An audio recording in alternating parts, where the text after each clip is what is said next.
Fala pessoal, bem-vindo a mais novo episódio do podcast Política Real.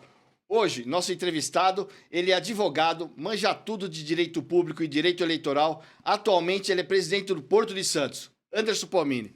Pomini, seja bem-vindo aí, obrigado por ter aceito o meu convite. Eu que agradeço, é uma honra estar aqui no melhor podcast do Brasil.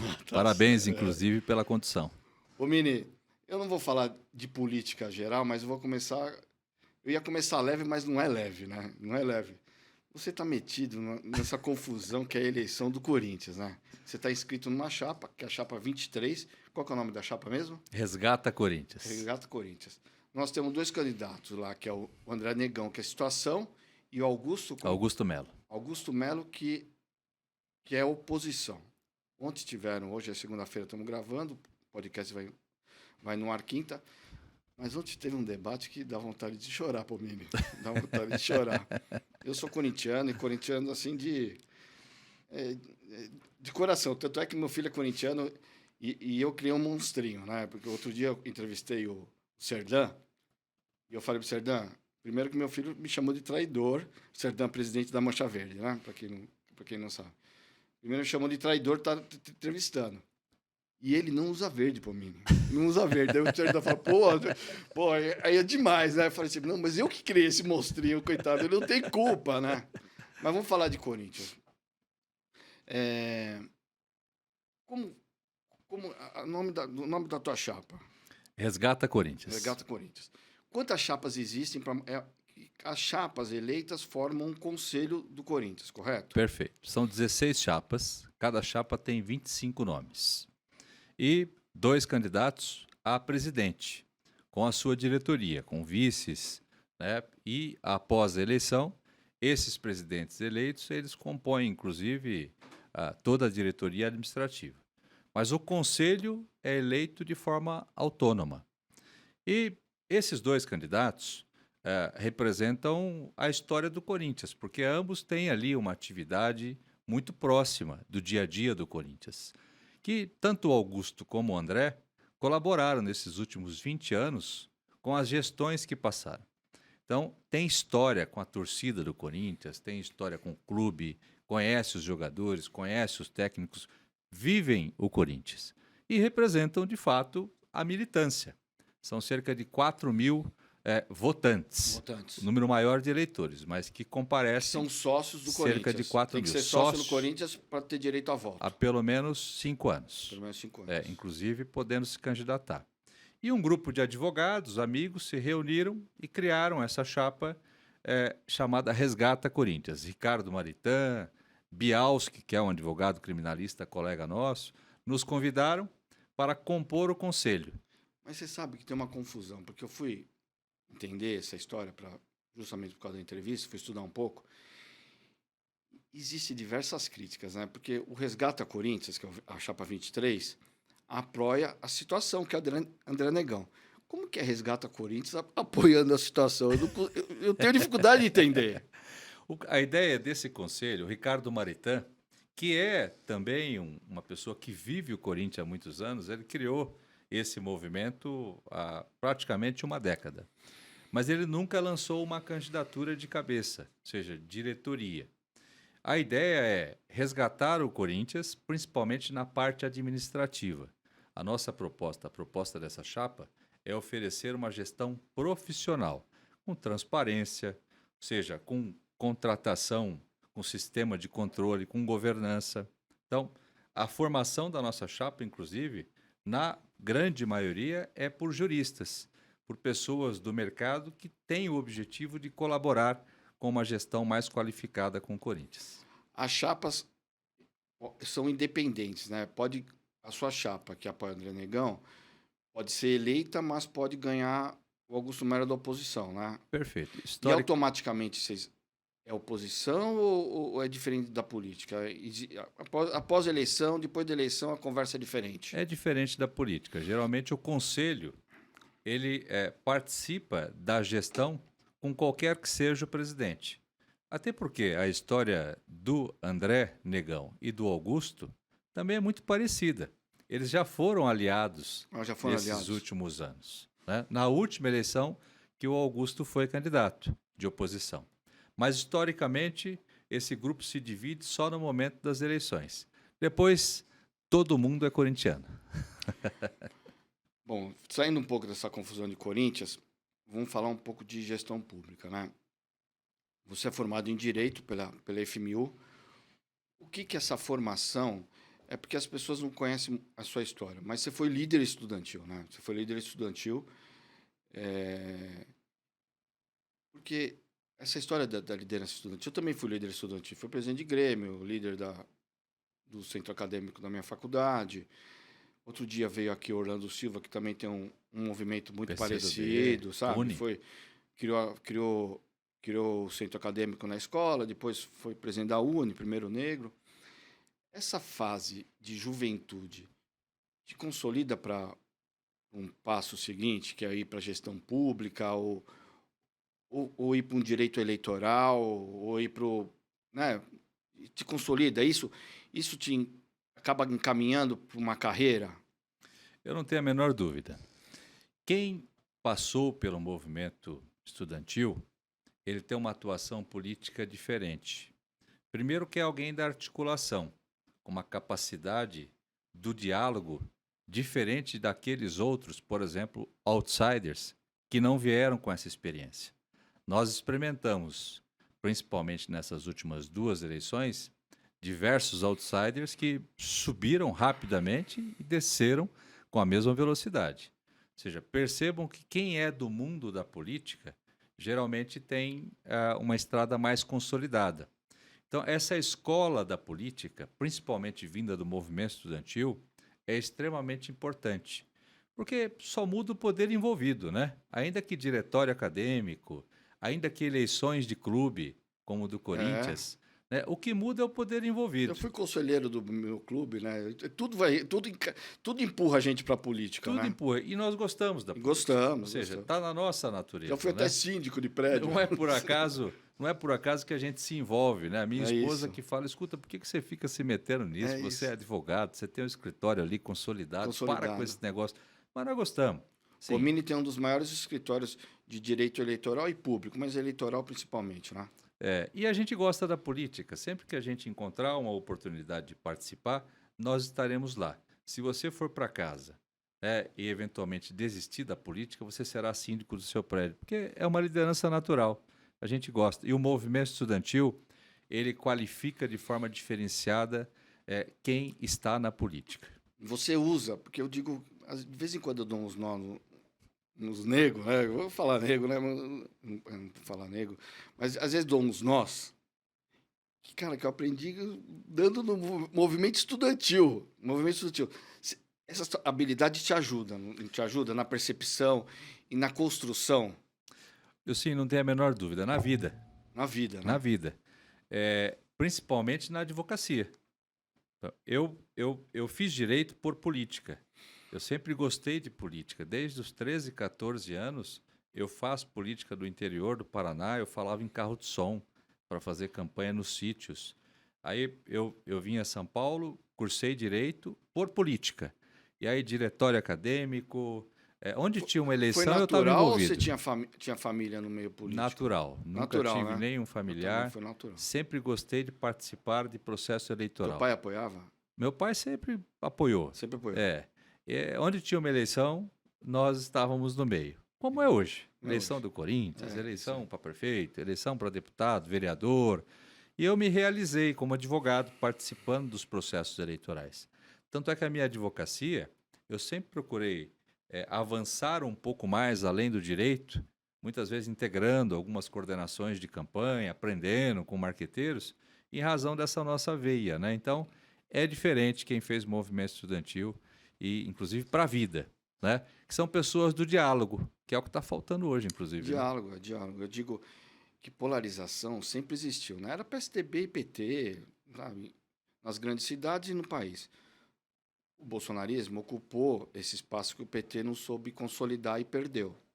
Vou entrar em porquê, mas não consolidou. Mas, no final da noite, os negros do PSDB, as pessoas do PSDB e do PT, conseguiu ter um diálogo, né? Mesmo com divergências. Um conseguia escutar o outro até Porque até para um combater o outro, você tem que entender o que o outro pensa para você combater, senão você não consegue combater, Claro. né? O que nós temos hoje, a diferença é que é uma polarização raivosa, onde as pessoas não conseguem escutar o contraditório. O contraditório não é que você tem que mudar de opinião, que tem que concordar, mas tem que respeitar. E às vezes, se você conseguir escutar, às vezes transforma também sua opinião para melhor, né? Claro. Para melhor. Mas a nossa relação se aproximou muito na campanha eleitoral do João Dória, que você foi o coordenador jurídico, e eu fiz parte da coordenação. Depois você assumiu como secretário de Justiça. Foi teu primeiro cargo público ou não? Não, eu passei pela Câmara dos Deputados, à época eu trabalhei com o deputado Régis de Oliveira. Eu coordenei o partido no Estado, à época o partido PSC, que o Régis foi o presidente. Mas cargo público de relevância foi o primeiro. Nós assumimos ali, né, a prefeitura, Isso. eu à época como secretário De de Justiça do município. Então foi uma experiência absolutamente enriquecedora para todos nós, né? Dessa experiência, o que você pode compartilhar assim? Olha, adorei, fui secretário de Justiça porque eu consegui plantar algo para o futuro ou fiz algo que realmente trouxe diferença para a sociedade. Você consegue enumerar? Enumerar não. Consegue citar pelo menos uma? Consigo. À época, nós tínhamos ali a missão de resolvermos a ação mais antiga do Brasil, que era a ação envolvendo o Campo de Marte. Quando da Revolução dos Constitucionalistas, ou seja, uma ação de mais de 60 anos, né, o governo federal instalou-se no Campo de Marte para lutar contra os paulistas. Terminada a guerra, a prefeitura ela reclamou a área, ingressando com uma ação. Fato é que, quando nós chegamos, essa ação estava no Supremo, com ganho de causa para a prefeitura, determinando que a área fosse devolvida ou houvesse uma indenização, perto de 25 bi, exatamente o valor que a prefeitura devia para a União. Nós iniciamos, então, várias reuniões com a AGU, com a aeronáutica que está instalada, com a procuradoria, ou seja, foram dezenas de reuniões. E agora, recentemente, o prefeito Ricardo Nunes assinou esse documento. Mas foi uma construção que começou com o Anderson Pomini, secretário de Começou Justiça. conosco. A outra foi o Parque Augusta.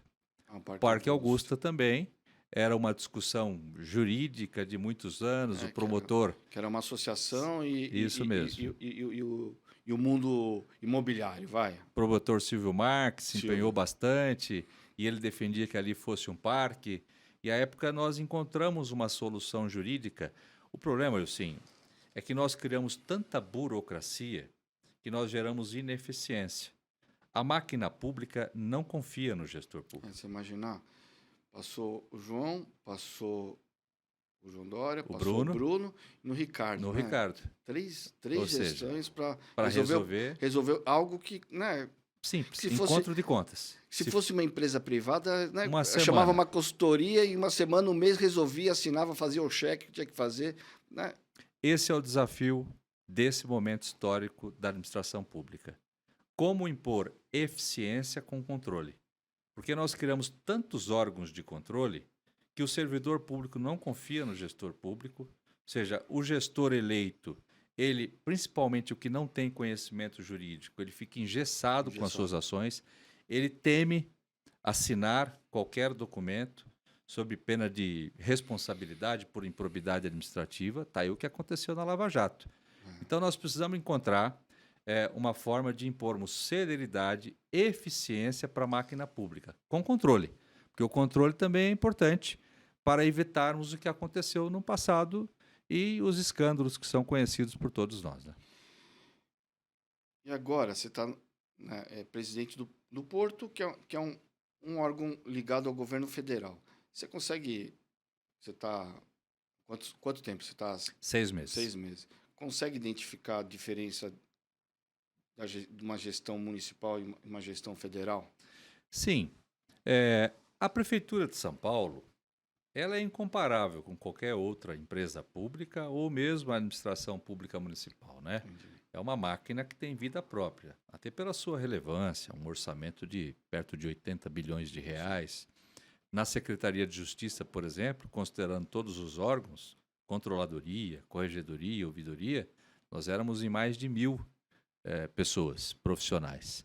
No Porto, nós somos em 840. É uma empresa pública federal, organizada, com governança, superavitária. Ou seja, esse ano, a nossa previsão é de arrecadação de 1,2 bilhões de reais, isso cumprindo todas as obrigações de obras. Então, é uma empresa organizada, mas um pouco mais engessada do que a própria prefeitura, que é o desafio que a gente impõe, inclusive, aos funcionários da casa. Por quê? Principalmente o Porto foi objeto de uma disputa política muito grande. O que é melhor, público ou privado? Né? Essa é a discussão. Ainda, né? Ainda existe. Então, o que eu tenho dito e provocado positivamente, inclusive os funcionários da casa, é: vamos mostrar para a sociedade que uma empresa pública ela pode ser eficiente. É isso. Então, esse é o nosso desafio, que é o que a gente tem conversado diariamente, inclusive. Você falou, eu vou falar de privatização, vou te perguntar, mas o Márcio França, o ministro Márcio França, ex-governador, ele estava no lugar certo, né? Porque ele, principalmente para quem é santista, quem é da Baixada, quem gosta de Santos, porque ele tem um amor ali pela Baixada, né? E por ter morado, ter sido prefeito de São Vicente, morado, ser uma liderança lá da Baixada, ele tem capacidade de entender o que é o Porto, né? A sensibilidade disso, da máquina pública, a história de privatização. Ele tem o sentimento do que dá para melhorar e o que precisa melhorar. Tanto é que ele veio com um discurso de modernização. Ele conseguiu implementar ou deixar uma semente nesses 6 meses como ministro, porque ele estava lá sempre direto, né? Você via que, e ele tem carinho ali pela Baixada. E o Porto se não é o órgão público mais importante para a Baixada, é um dos, né? É o órgão público o mais importante da né? Baixada. Na verdade, é o maior equipamento de logística do Hemisfério Sul. 30% da corrente comercial do Brasil passa pelo Porto de Santos. Veja a sua relevância. As maiores empresas do Brasil e algumas internacionais estão instaladas ali. Então, o Márcio conseguiu deixar assim. Por exemplo, retomou as obras do aeroporto do Guarujá, que é uma infraestrutura extremamente importante. Retomou o tema construção do túnel Santos-Guarujá, que é uma obra centenária, aguardada há 97 anos pelos moradores. E eu fiquei 7 anos na MTU, 6 anos na MTU, discutindo essa história. Era ponte, era túnel. Chegaram a inaugurar onde a ponte, chega né? A ponte, onde vai desembocar a ponte. Eu não podia desembocar a ponte, e vai IBAMA. Ou seja, essas pautas foram retomadas pelo ministro Márcio França, que, aliás, foram chanceladas agora pelo atual ministro, o ministro Silvinho.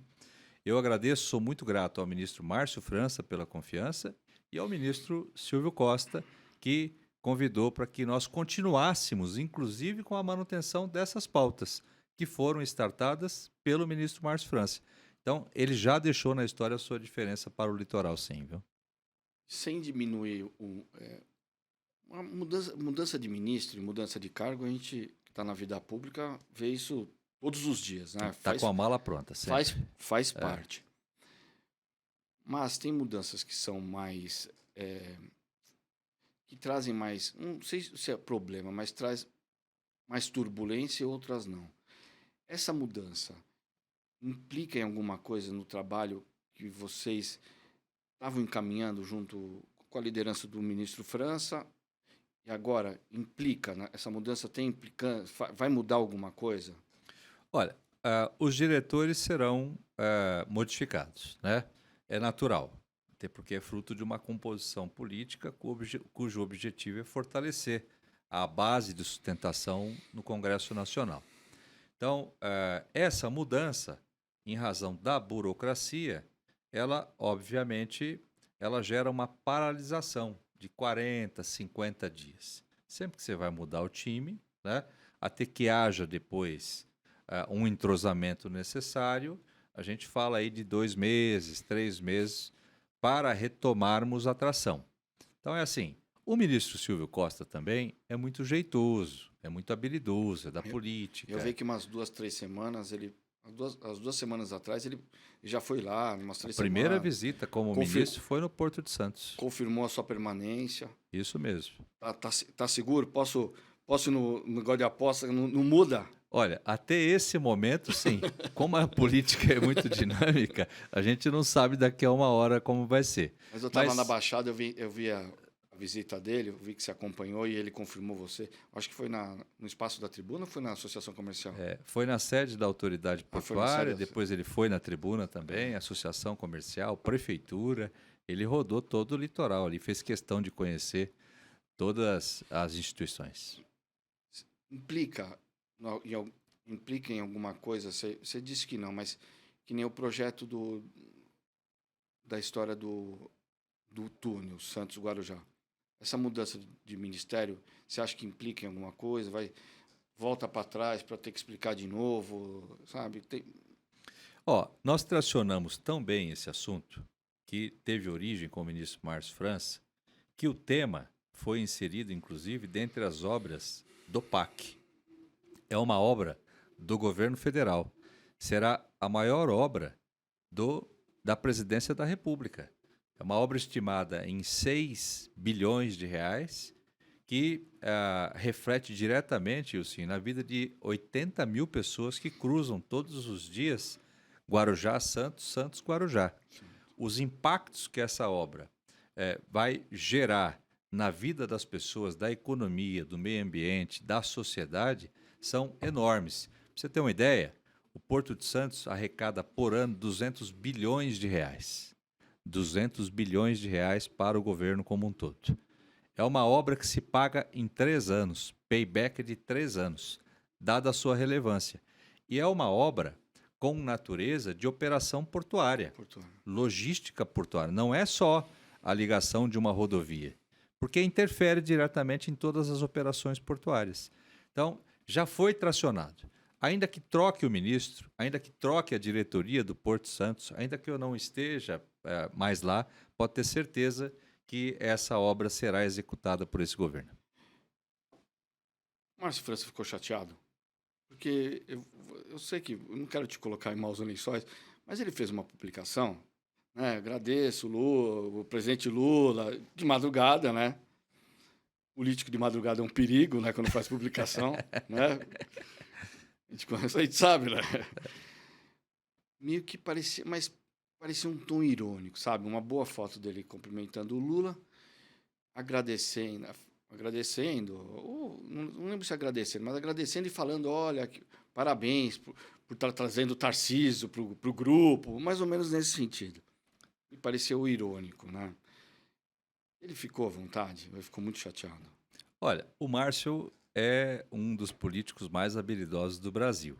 Ele não passa recibo. Agora, talvez a forma. Veja que esse anúncio da eventual troca do ministro, ele tomou os noticiários nos últimos 40 dias antes de se efetivar. E isso, claro, isso chateia qualquer político. A forma. Quando você vai trocar... Vem aqui, Paulinho. Vem aqui aparecer aqui. Ó, a presença do nosso ilustre, hein? Paulo Matias, aí, o homem agora da Jovem Pan, viu? Vamos ter uma comunicação de alto nível aqui. Valeu. Seja bem-vindo. Não é para cortar, não. Pode deixar a presença, deixar aqui a presença ilustre aqui do nosso Paulo Matias, da Jovem Pan, todo dia no Morning e aos finais de semana no Tá na Roda, no Domingão. Fez Tá na Roda ontem, 4 horas e meia, 5 horas de programa. Como já dizia o Geraldo, Paulinho é um craque. É um craque. Mas voltando. Não gostou, talvez, da forma, né? Aliás, acho que ninguém gostaria. Quando você vai trocar um ministro, chama o ministro, comunica. O próprio ministro pode fazer o gesto, né? 40 dias sangrando é ruim. E ele foi uma pessoa importante na construção da chapa do Lula, né? Fundamental, né? Então, fundamental. E eu tive a oportunidade de almoçar com ele uma vez e eu via que ele estava no projeto, né? Que era um negócio... Estava agarrado nessa questão. Tanto é que ele abriu mão de uma articulação que poderia eleger ele senador, porque ele falou assim, ó, o meu projeto é o Lula, depois vem o meu. Escutei isso. Ele abriu mão de uma candidatura de governador para o Haddad. Isso. Ele contribuiu em muito, de forma decisiva talvez, para a ida do Geraldo, que é um grande líder, e todos sabem que o Geraldo Alckmin fez a diferença nessas eleições. Então, assim, ele foi fundamental na articulação política. O presidente Lula reconhece isso. Mas nós sabemos que depois da eleição, o presidente não decide sozinho, né? Fruto de um colegiado. Então, talvez isso, minha opinião, não me disse absolutamente nada, tenha ficado chateado com o formato com que aconteceu não, e aí, a troca do ministro, né? Tem todo o direito, assim, você não precisa falar, mas eu vou falar. Tem todo o direito de ficar chateado, né? Porque Claro, eu ficaria. Eu também ficaria, sabe? Primeiro é isso, 40 meses, 40 dias sangrando. Sem a participação e a responsabilidade que eu como Márcio França, tive sobre a eleição do Lula, porque o Geraldo foi, né, um achado, né, para o Lula, né? Fez a diferença aqui em São Paulo, inclusive, para a eleição dele, que poderia ser uma distância, ele poderia ter uma distância maior do Bolsonaro e 2 milhões de votos, o Bolsonaro tira. Agora, isso remete à nossa pauta inicial, né, Ilcinho? Quem tem experiência da política, né, e sabe respeitar o momento certo da política, ele ressurge. Nós estamos no primeiro ano de governo.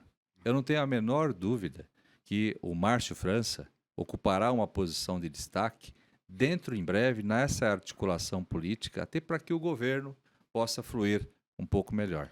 Só aguardar. Voltando para as obras lá do Porto de Santos. Infraestrutura, eu acho que está ok, porque tem uma questão que precede a mudança de ministro, que é a história do PAC. No Porto, se eu não me engano, você me corrige, existem 7 obras que estão inscritas no PAC, correto? Mas eu queria entender e se explicar para as pessoas, porque o túnel de Santos, eu fico puxando porque eu falei tanto em viaduto, não, que é em ponte, né? Ponte. O túnel de Santos é o único que está inscrito, mas é uma PPI. Primeiro, explica para as pessoas o que é PPI e por que ele está em PPI e se isso facilita tirar ele do papel. Ou é mais uma burocracia? Facilita. Na verdade, é uma PPP, Parceria Público-Privado. A PPP. Será uma obra com o aporte do governo federal, do próprio Porto, da empresa pública federal, com participação do privado. Essa percentagem será decidida quando do leilão. Então, o formato é esse, uma PPP. Nós temos várias obras que foram inseridas no PAC. Agora, é importante que as pessoas entendam, Ilcinho, que o Porto de Santos ele funciona muito bem para a recepção de produtos e a expedição. Ou seja, o canal, os navios, eles contam com uma infraestrutura absolutamente moderna que concorre com qualquer outro porto do mundo. Onde está o nosso gargalo? Nós somos brasileiros. Diferentemente dos chineses e dos americanos, nós só enfrentamos o problema quando ele chega. Os americanos planejam para frente e os chineses também. O que eu quero dizer com isso? Nosso gargalo está na ausência de modais para o escoamento dos produtos para o interior do país. A nossa malha rodoviária corresponde a 70% do escoamento dos produtos que chegam e saem do Porto de Santos. Ferrovia, a 30%. Nós voltamos a investir em ferrovia nos últimos 10 anos. O modal hidroviário, nós exploramos 5%, os americanos 100%. Então, a nossa dificuldade está justamente em como escoarmos o produto. Nós batemos recordes de produção de grãos, commodities. Nós somos bons em commodities, ou seja, grãos. Somos os maiores exportadores de soja, agora de milho, passamos os americanos, e tudo pelo Porto de Santos. Então, veja, a dificuldade nós precisamos construir novas rodovias, investir em ferrovias e no modal hidroviário, para que a gente tenha competitividade. O túnel tem relação com isso, porque o túnel é uma obra com características de operações portuárias. Não é simplesmente ligarmos uma cidade a outra. Veja, nós recebemos cerca de 15 mil caminhões à margem direita todos os dias. Desses 15 mil que pegam os produtos em Santos, cerca de 4 a 5 mil circulam à margem esquerda, Guarujá, 45 quilômetros. pagando pedágio e emitindo 70 mil toneladas de CO2 todos os dias. Qual é o custo disso na saúde das crianças, dos idosos? Então, o impacto na economia, na sociedade, no meio ambiente é absolutamente significativo. Por isso que é uma obra do governo federal, dentre outras, as perimetrais, o aprofundamento do canal, diversas obras de logística que serão implementadas naquela região. Porque, tirando Santos, existem outros portos no país, né? E eu vi que o Márcio deu força para os portos e, automaticamente, eles também vão crescendo, vão crescer, como o Santos. Como que o Porto de Santos enxerga o crescimento dos outros portos e, ao mesmo tempo, se mantém competitivo? Com bons olhos. Veja, essa competição interna é positiva para o Porto Santos. Agora, o Porto de Santos, pelo que ele representa, Porto de Santos conta com 60 berços de atracação, que são locais apropriados para o recebimento dos navios. O nosso concorrente conta com 16 berços, que é o Porto de Paranaguá. Paranaguá. Nós teremos, só no Largo Santa Rita, a implementação de um TUP, terminal de uso privado, mais de 16 berços. Nós teremos uma Paranaguá no Porto de Santos. Então, o Porto Santos, não existe nenhum porto no Brasil, aliás, na América do Sul, com capacidade de concorrer com o Porto de Santos, dada a sua infraestrutura, que é natural. Nosso estuário, nosso canal é natural. Há 400 anos nós temos operações portuárias em razão do comércio em Santos. Agora, é importante que se diga, Ilcinho, você é advogado, aliás, um grande advogado, a nossa Constituição completou agora 35 anos. Nós, nessas 3 décadas, nós debatemos praticamente 3 princípios que estão ali inseridos na Constituição da República. Quais são? Saúde, segurança e educação. Saúde, segurança e educação. Esses princípios sempre serão importantes. Nós não debatemos e chegou a hora de inserirmos um quarto, que é a logística e infraestrutura. O país que cresce, China, Estados Unidos, vários países da Europa, cresceram porque investiram em infraestrutura. E o governo federal está atento a esse tema. Não é por acaso que 70% das obras do PAC elas se apresentam com essas características de infraestrutura. O Brasil precisa produzir, escoar, crescer. E essas obras ou a modernização do porto vai ajudar na questão de turismo na Baixada, na questão de criação de empregos, não só no porto, mas na Baixada como um todo? Muito. Vejam só, o Porto de Santos conta com 26 quilômetros, considerando as 2 margens. A margem direita, nós temos cerca de 30 mil metros, Ilcinho, que nós não utilizávamos há quase 30 anos, que é o chamado Parque Valongo. Por quê? Há 30 anos, 40 anos atrás, nós recebíamos navios que não exigiam calado, profundidade do mar. Agora, nos últimos anos, os grandes navios cargueiros de contêineres exigem profundidade. Essa região não é dragável. A gente não consegue aprofundar, sob pena de desmoronamento do cais, por ser muito antigo. Nós abandonamos. Agora, uma área de 30 mil metros. Agora, a coisa de 4, 5 meses, em parceria com a Prefeitura, nós entregamos essa área, Prefeitura de Santos, entregamos essa área para que a Prefeitura implemente ali o Parque Valongo, uma área de contemplação, que contará com restaurantes, com lanchonetes, com casas de vinho, ou seja, pelo mar, e nós faremos a transferência do Concais, que é o terminal de passageiros, para aquela região. Vai mudar de local. Pelo mar, nós aguardamos 30 mil pessoas dia. 30 mil pessoas dia na alta temporada dos cruzeiros. Isso sem considerarmos os turistas que virão pelas rodovias. Com essa mudança vai aumentar? Muito, muito, porque nós teremos um dos terminais mais modernos do mundo. Inclusive, o projeto foi apresentado agora para o ministro Silvio Costa. Nós estamos, essa semana, inclusive, debatendo o formato. Quando eu estive no governo de estado discutindo a questão da ponte Santos-Guarujá, um dos entraves era a relação com o governo federal, né? Tinha muita discussão em governo federal e muita burocracia, mas muita burocracia um sentimento de vez em quando que era justamente para não sair. Política, né? Política. Agora, tem um ministro, mudou o ministro, que é do republicano, o governador é do republicano, e o presidente Lula aparentemente, até por questão do PAC, tem boa vontade com a questão do túnel. Essa aproximação, essa construção dos republicanos, do ministro junto com o governador, vai facilitar, não digo nem a relação, não digo que tem relação ruim com o governo do Estado, mas facilita a relação? E muito, muito. Você tocou num assunto que revela a falta de zelo, principalmente com o Porto, zeladoria.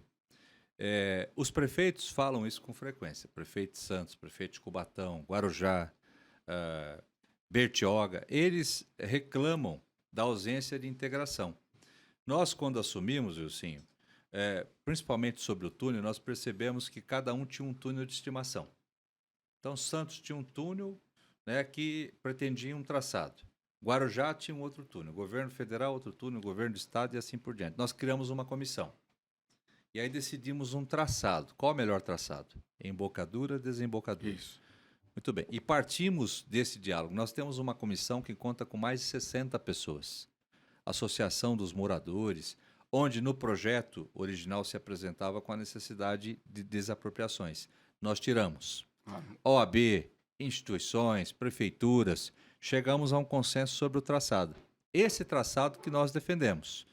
O governo do estado possivelmente participará conosco da construção desse túnel. Então é importante que o governo também faça a adesão e compartilhe, dialogue. Falta diálogo na administração. Quando a gente fala em problema de logística, o cidadão que pega 2, 3 horas de fila, né, para descer pela Anchieta, ou quando chega em Santos, fica travado no bairro do Alemoa, ele não quer saber se é a responsabilidade do governo federal, municipal, estadual. Ele quer ter comodidade. Né? Até para atravessar, né? Via balsa, né? Às claro. Vezes, outro dia a maré estava alta, eu fiquei 1h40 para atravessar um negócio que é 80 de fila, mil pessoas. De fila, sabe? Fiquei 1h30 quase. Quanto custa isso? 80 mil pessoas todos os dias cruzam esse canal. Veja, nós temos catraias. 15 mil pessoas utilizam as catraias, que são os barcos antigos, para 12 a 14 pessoas. É secular que falam esse farinha, transporte. Acho que é pouca farinha, né? O apelido. Pois é. Então, quer dizer... passa debaixo de um viaduto, eu não sei o que é aquilo. Né? Passa. Não é? Debaixo do cais. Do cais. Nós tivemos que interditar recentemente porque caiu uma pedra na cabeça de um usuário. Porque hoje tem linha do trem. Então, veja só. O canal do Porto de Santos deveria funcionar como uma avenida, como uma grande rodovia. Isso. Para recebermos os navios, as cargas, que é a operação. Só que o nosso prático, ele tem que desviar de balsas, de catraias, e agora, em razão das operações que nós tivemos ali, principalmente no Guarujá, na prainha, alguns anados, fugindo ali de uma movimentação diferente que aconteceu. Então, ou seja, nós temos o caos instalado. E a logística exige organização. Então, o túnel vai resolver tudo isso. O túnel tem previsão de logística para caminhão também? Tem, todos os modais. Trem caminhão, também. VLT, VLT, veículos leves. Tá. E um canteiro central para pedestres e ciclistas. 3 pistas ida, 3 pistas volta. Você acha que essa história da privatização do Porto de Santos, que está na cabeça do governador Tarcísio, pode atrapalhar a relação? Penso que não. O governo federal já descartou totalmente a hipótese de privatização. O próprio ministro Silvio Costa também aqui falou, já chancelou. O que, na minha opinião, eu sou uma pessoa que defendo o mercado. Gosto de bom serviço, com tecnologia. Quem não gosta? Todos nós gostamos. Alguns serviços é preciso que você privatize. Telefonia, por exemplo, nós acertamos. Agora, o Porto de Santos, com todo respeito àqueles que pensam de forma contrária, é um equívoco. Porto de Santos exerce uma função de interesse nacional. Nós estamos conectados, assim, com 200 países. Ou seja, imaginemos que um grupo qualquer sagrou-se vencedor de uma privatização. Um grupo americano. Ao final do dia, esse grupo americano ele olha para o painel para acompanhar a cotação da sua bolsa. E o resultado desse painel é: soja é mais lucrativo. Ele chama os seus CEOs e determina que todos os operadores passem a exportar soja. O que fazemos com o suco de laranja, com a celulose, com o pequeno exportador? Então, o Porto de Santos, a autoridade pública, exerce uma função de regulação de mercado. Se o Porto de Santos parar, a China passa fome. 30% dos grãos que chegam na China saem do Porto de Santos.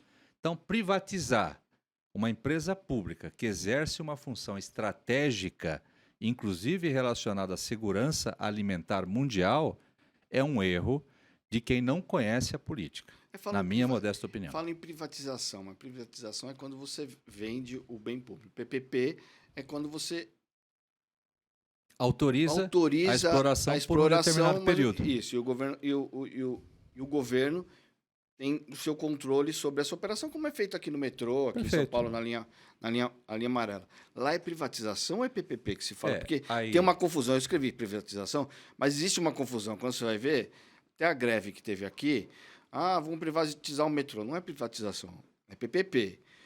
Sabesp é privatização, porque a Sabesp tem ações na bolsa. Então, ele vende as ações. Perfeito. E aí acaba perde o controle. Perde o controle, porque você vende os 50% mais um que o governo tem. É privatização ou PPP? Então, a ideia que se defendia era entregar para o mercado a autoridade portuária. Seria a privatização. Não de forma definitiva, mas por maior período. E você pode, através de PPP, entregar alguns serviços por 25, 30, 35 anos, por exemplo.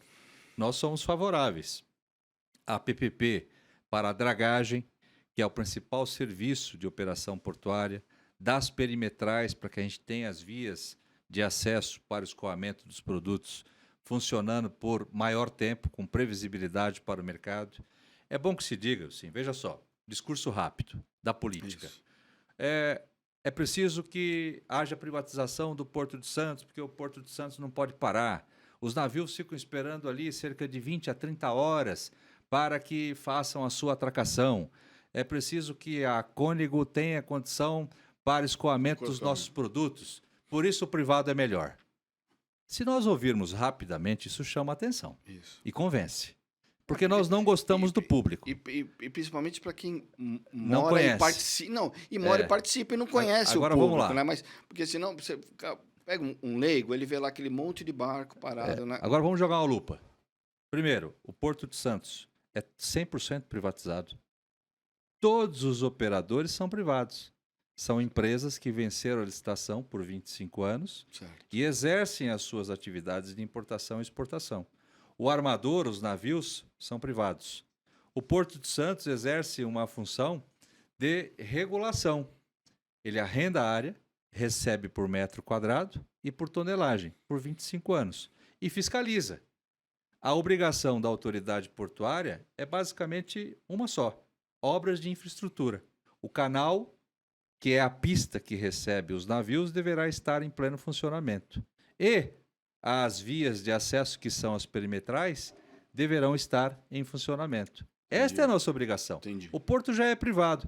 Mas por que os navios esperam? Porque nós temos concorrência.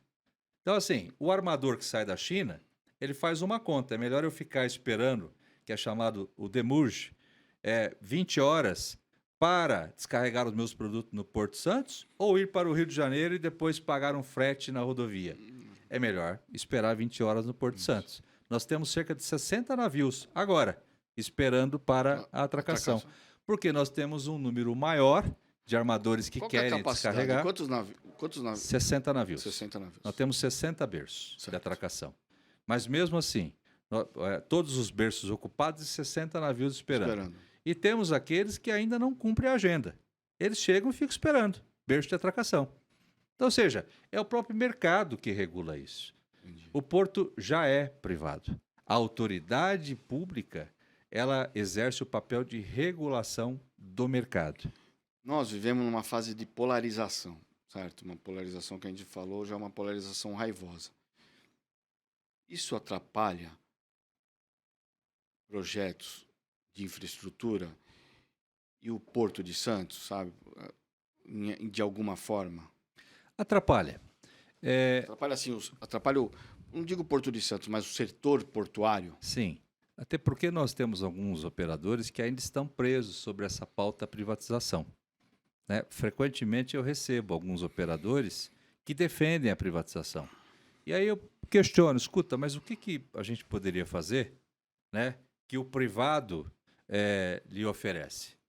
E aí, muitas vezes, eles não entendem, porque eles estão presos numa pauta ideológica de esquerda e direita. A gente precisa superar essa questão. Nós precisamos dos construtores de pontes ou de túnel, para que a gente saia dessa confusão que gera guerra, né, que gera o extremismo.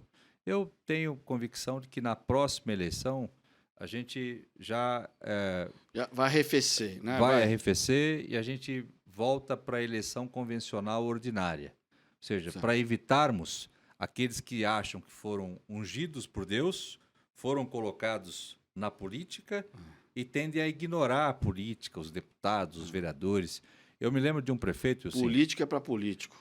Eu me lembro de um prefeito que eu advogava e ele me disse o seguinte, um médico, né, primeiro mandato, e ele disse o seguinte, pô, Mini, ganhei a eleição, feliz pra caramba, vou montar um time técnico aqui, como é que eu faço para fechar a Câmara? Então, veja só, ninguém quer lidar com a política, né? Principalmente vereadores, deputados estaduais, deputados federais. Quem não é da política e acha que foi ungido, não tem paciência. E aí é que está a falha, né? E não tem a visão que faz parte...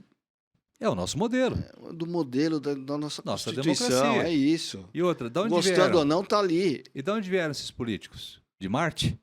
Né? Vieram da sociedade, isso, né? A sociedade votou. Então, eles merecem respeito, precisam ser ouvidos e compartilham poder com o chefe dos executivos. O executivo precisa entender isso. Qual a sua avaliação sobre o governo Lula e a relação do governo ou do Lula com o vice-presidente Geraldo Alckmin? O presidente Lula é um craque, vamos ser sinceros. Nós fizemos essa movimentação, da qual eu tive a honra de participar, que foi a Aliança Geral do presidente Lula. A relação deles é de absoluto respeito. O presidente boa Lula, parte da costura foi no seu escritório. Foi no nosso escritório, capitaneado pelo Márcio França. Mas era no seu escritório. Perfeito. O Geraldo usou o seu escritório como base, inclusive. Tive a honra de recebê-lo para vários cafezinhos ali. E, veja, a relação deles é de admiração. Você percebe isso, claramente. Inclusive entre as esposas. Até porque o Geraldo Alckmin é um dos homens mais respeitosos que a gente conhece, né? E o presidente Lula também. Articulado. Veja a história desse homem, né? Ficou preso 580 dias, sai dali, o carcereiro vai coordenar a sua campanha, né? Se elege presidente da República e os números, principalmente da economia, revelam o governo. Mesmo no primeiro ano, nós estamos melhor do que estávamos. Então, por quê? Porque o presidente Lula é da política. A política é para políticos. Política é a arte de conversar, de dialogar, de aproximar os diferentes. Quando eu percebo que eu não tenho base no Congresso, eu preciso construir. Daí a necessidade. Seja no Congresso, seja na Assembleia Legislativa ou na Câmara. Eu muitas vezes dou um exemplo da Câmara, dessa questão presidência e deputados. Falo, é que vocês não enxergam, mas essa relação existe no governo do Estado e Assembleia e na Prefeitura e Câmara. Claro. É a mesma relação. É que dão muito holofote para governo federal, porque mexe muito com o dia a dia das pessoas. Mas essa mesma relação tem nos três executivos, né? Nacional, estadual e municipal. Agora, a minha avaliação, o governo vai bem, mas pode melhorar. E vai melhorar principalmente quando e após a reforma. O governo Lula é fruto de uma frente ampla, né, que foi articulada para que essa frente pudesse governar, vencer as eleições. Venceram por uma margem pequena. Certo. Então, você governar com essa frente ampla, mais de 40 ministérios, não é fácil. Primeiro ano. Agora, depois da reforma, o governo tende a se acomodar um pouco mais. Mas veja, o nosso ministro da Economia, para surpresa positiva de todos, vai bem. Está aí os resultados. Então, tenho certeza que no próximo ano nós estaremos melhor ainda. Chegando próximo do fim, eu sempre faço essa pergunta porque é uma pergunta que às vezes eu tenho dificuldade. Nosso dia a dia é difícil, né? Você devia, sei lá, tá em Santos, subiu para fazer o podcast, vai descer para uma reunião na prefeitura, tem que voltar depois para uma reunião do governo do estado. E tem família. Como equilibrar? Como que você faz para equilibrar essa questão?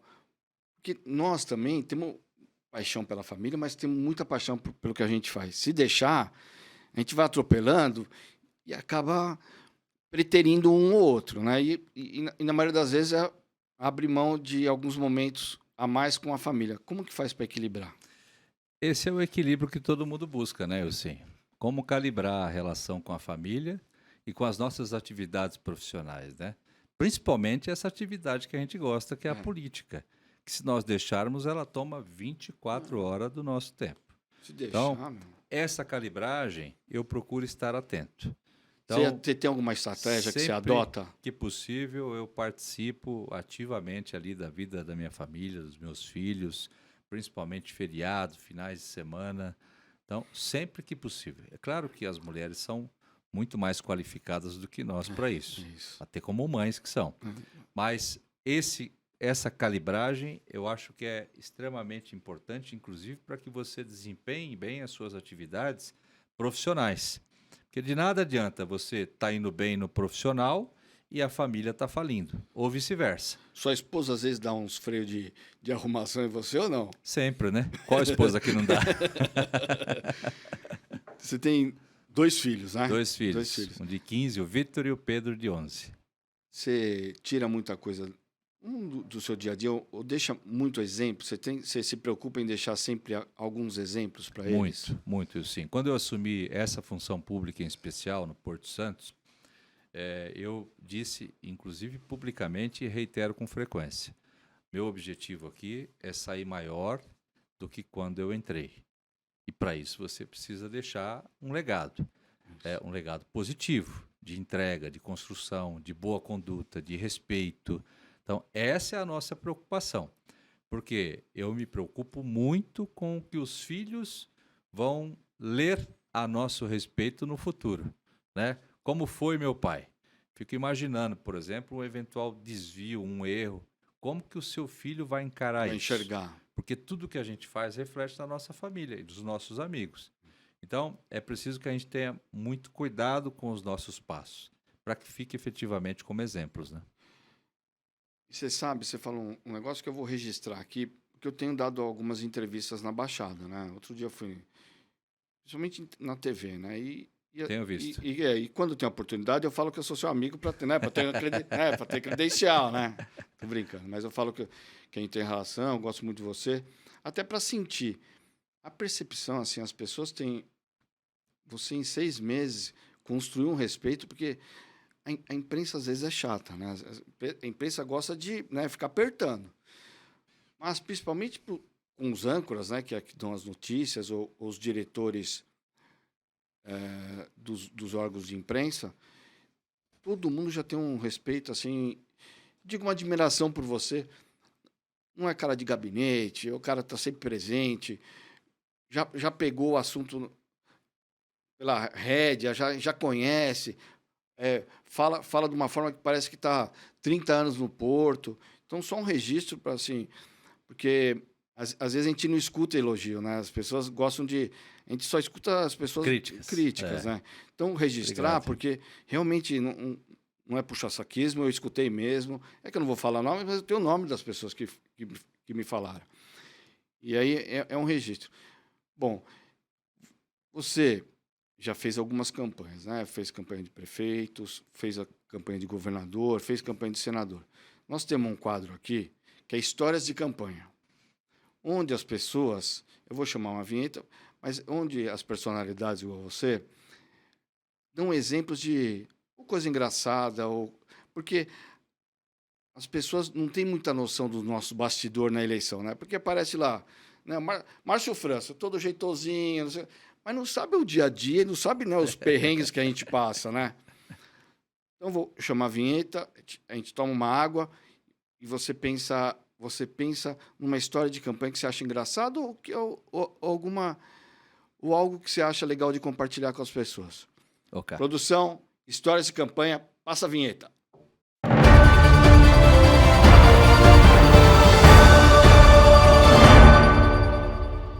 Ô, Mini, qual a história que você tem para compartilhar conosco? Eu advogava para uma vereadora, Araçariguama.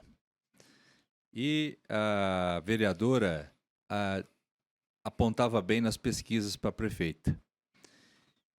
E à época, ela foi reeleita como vereadora, e sempre no início da legislatura, eles fazem o sorteio do gabinete para o vereador, exceto para aquele que já foi reeleito. Que continuava. Como ela liderava as pesquisas Como e é aqui era na Câmara Municipal de São Paulo? do grupo de oposição, disseram para ela o seguinte: olha, nós fizemos o sorteio, o seu gabinete não é mais o 5, agora é o 1.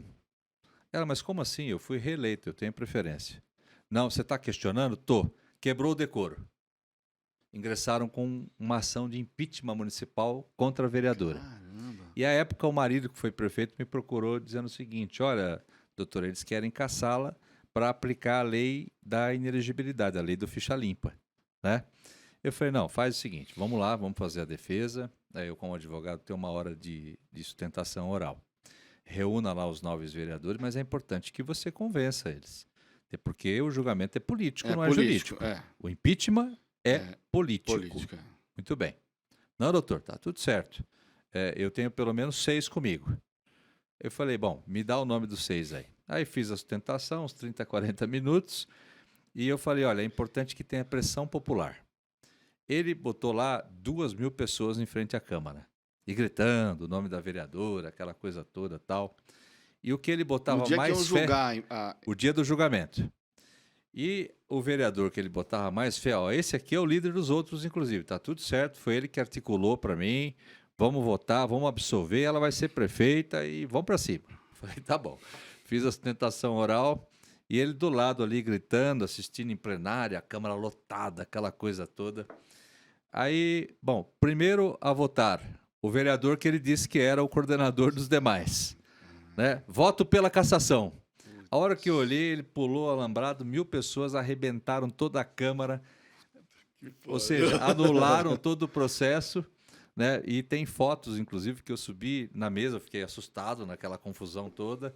Isso quer dizer o seguinte, reflete o nosso parlamento, a nossa política, né? Então, quando falta diálogo, a violência sempre impera, que é o que está acontecendo muito aí hoje, né? Mas e a história final?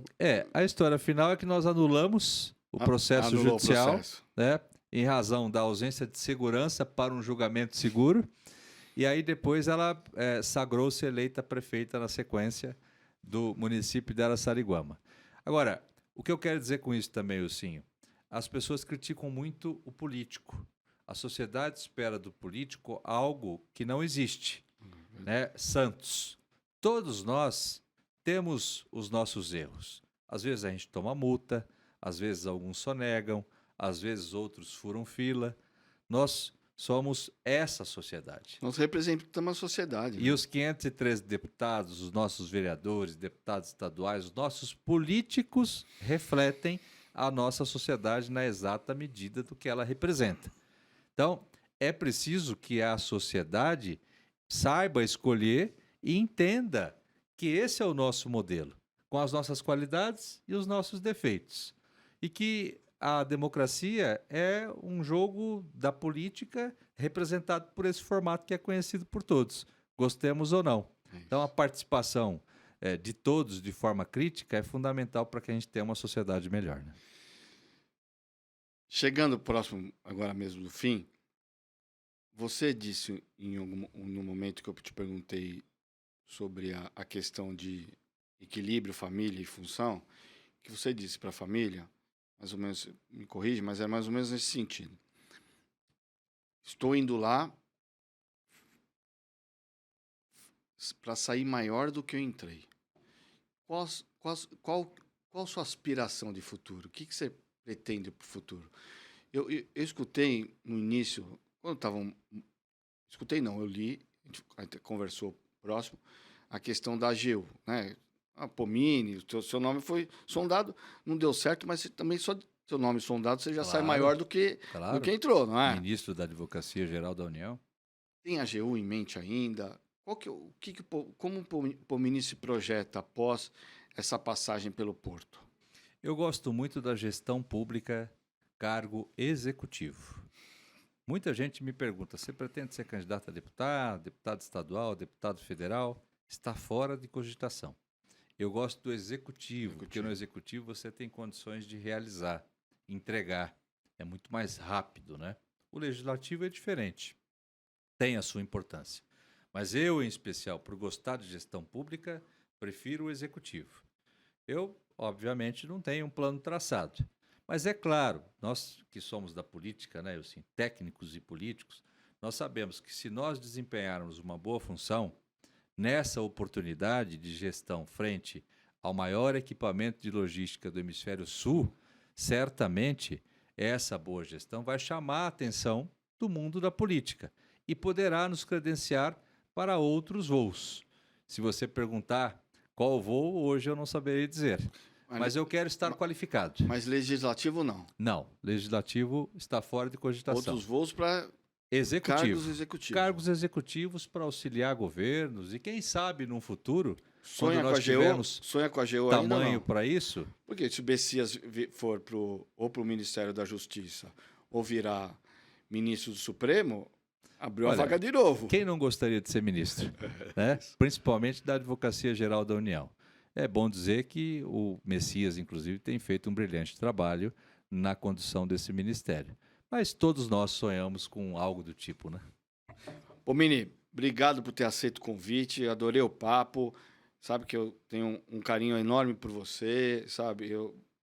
Você realmente é um dos advogados mais qualificados que eu conheço nessa área eleitoral, principalmente. Torço muito para que você continue ao longo desses 4 anos no Porto de Santos, porque, volto a te dizer, as pessoas têm enxergado você como alguém qualificado e que se prepare, que é um cara pé no chão para, né, para ficar no dia a dia, não fica no ar-condicionado, e isso é importante para o Porto, porque se ficar no ar-condicionado, você não sabe o que acontece na rua, né? E a rua é que a gente sente o cheiro das coisas, né? Porque as pessoas, um conta aqui, outro conta ali. Subir no navio, fazer o papel de prático ali. Deixar o Porto de Santos só se for para algo maior, mas se for para qualquer coisa muito parecida, eu torço para que você continue ao longo desses 4 anos. Obrigado, Ilcim. Você sabe que, da mesma forma, sou um grande admirador.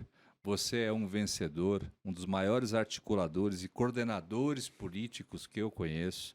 Você tem várias campanhas vencedoras no seu currículo, na sua história.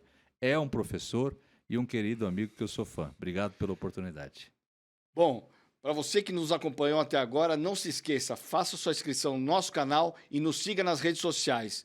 Hoje eu entrevistei Anderson Pomini, presidente do Porto de Santos. Forte abraço e até o próximo episódio. Valeu!